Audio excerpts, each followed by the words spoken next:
What's up guys, it's Brady here with Gonzanoke and Nova, and in this video we're going to talk about an important concept that needs to be talked about when it comes to creating a program, so let's get into it. Alright, so we're going to start off this video with just saying that there is a big difference between exercising and training, or exercising and bodybuilding, building muscle, etc. Exercising is more just going to the gym, trying to do something that increases your heart rate and makes you healthier. Training or building muscle involves doing the steps necessary to progress and see progression towards a specific goal. And so because of this, I'm bringing up an important concept that I think needs to be talked about. Too regularly we see people going to the gym with a purpose to train or to build muscle, but yet they get stuck in more of the exercising category where they're just kind of going and doing random exercises or random workouts that they see their friends doing or social media influencers or whatever, and they don't actually have any rationale or reasoning behind what they are doing. And I love the quote, "If you don't plan, then you plan to fail," because it's so true even when it comes to building muscle and training. Without a proper plan, we have no vision of where we're trying to reach or get to. So it's super important to have a thought out program and just have a rationale behind what you're doing, why you're doing it. And now there's a difference between, just justifying, oh, I'm doing this exercise because of this reason, and actually having like a real legitimate, like evidence-based or well thought out reason behind things. We're gonna get more in detail with this. This is kind of just a broad spectrum of what I'm trying to explain in this video, but this is an important video and I hope that you find some value in it. So if you have a program or you're creating a program or your coach gives you a program, you should be asking yourselves the hard questions like, why am I doing this? What is the purpose behind this exercise or this rep scheme or this rest period or this many sets or this variation? Why am I doing it the way that I'm doing it? And hopefully you'll be able to have good answers for those questions. So in order to explain this concept better, I'm actually gonna go through my workout that I had yesterday. I worked chest and back. And hopefully not only are you gonna get a good chest and back workout idea for this, but you're also gonna be able to see firsthand of how I kind of go about my thought process when it comes to creating a program. If you don't already know, through Nova, we have a great muscle building program called Hypermass. And that's the program that we have all of our bodybuilders using, as well as myself and Anthony. We're training on that program right now too. And something really cool about it is a bit customizable for you personally. So I'm actually running it for the second time in this off season right now. And so I've switched up my variations in such a way. And so now we're gonna go look at that workout. I'm gonna explain basically why I'm doing what I'm doing. Okay, so it was my Monday workout, chest and back. I do chest and back twice a week, but on the second day, I actually do back and chest to prioritize back more on the second day. So this was my chest prioritized day, and I start off the day with bench press. Why do I do bench press? Well, it is a great exercise for most people. I do it mostly because I love it.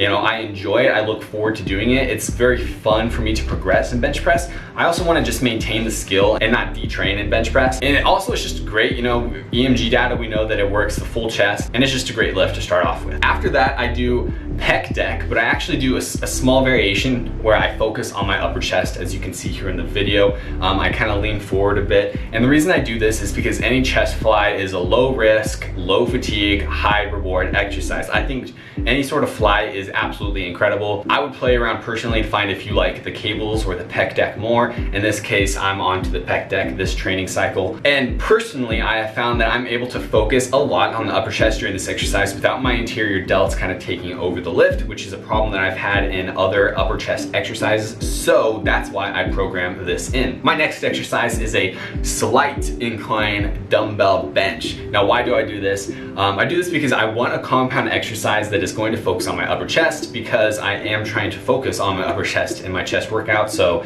roughly 50%, maybe even 60% of my volume is upper chest focused. So I have chosen the dumbbell bench, but with a slight incline. I find the more I incline the bench, the more I focus on my anterior deltoids accidentally. So with this lower incline, I'm able to focus on my upper chest more. I'm able to use a compound movement, which is obviously more efficient when it comes to building muscle than an isolation exercise. I'm able to manage the fatigue all right. I haven't had any issues with pain or anything like that. I think it's pretty good for my shoulders.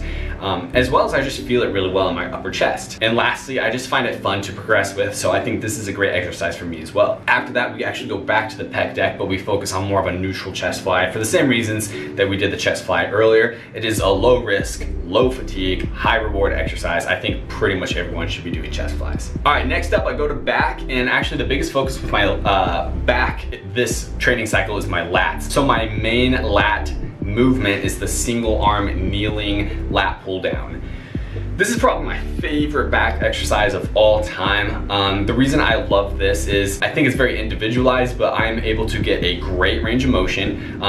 Normally with a pull down, your range of motion kind of stops about right here. With this exercise, I'm actually able to tuck my elbow almost behind my back and get some sort of range of motion that I'm unable to get with any other lat movement. Also, being able to focus on one side unilaterally helps me just focus that much more on my lat. And so for those reasons, I've definitely incorporated this a lot during my workout. I do on the next exercise actually do a lat pull down.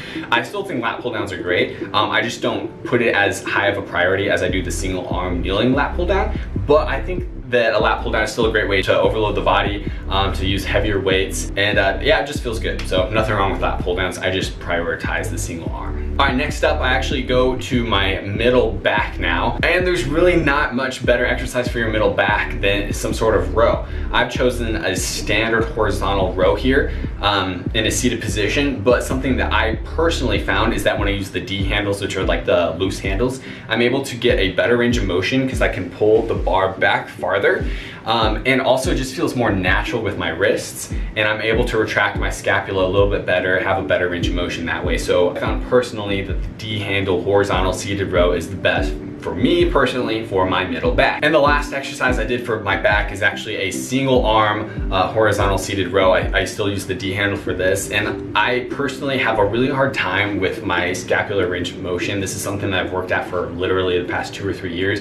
It is getting a lot better, but I found that the single arm unilaterally allows me to really focus on that middle back, pulling in my scapula with my middle traps, my rhomboids, and it's been working so far, so I keep doing this. But I hope you notice that it's all about just finding what is literally the best exercise for you. That's why I'd be careful when you're doing like other people's programs. There should be some sort of flexibility in order to, you know, customize it best for you, because everyone is a little bit different. And imagine a program where you're doing everything in the perfect amounts of volume, the perfect amounts of reps, the perfect exercises for you at the perfect intensity, and just imagine how good of a program that would be. And that's what we're all about with Nova, is just trying to optimize our training approach in everyone that we work with, and it seems to be working pretty dang well. All right guys, so that's pretty much my workout. You know, I will hit abs and some traps after that, but that's the gist of it. And hopefully this just gives you an idea of my thought process that goes into creating my own program. And these are the thought processes that I use when I create other people's programs. I try to start off with exercises that are best for most people generally, and then after talking to my clients and getting to know them more and seeing what works best, we start to adjust over time, and we're able to create a really optimized program. But guys, that's what it's all about, you know, just optimizing those little things. Anyway guys, I hope you enjoyed this video. Please give it a like and leave a comment below if you learned something. But as always, I will see you in next week's video. Have a good one. Peace out.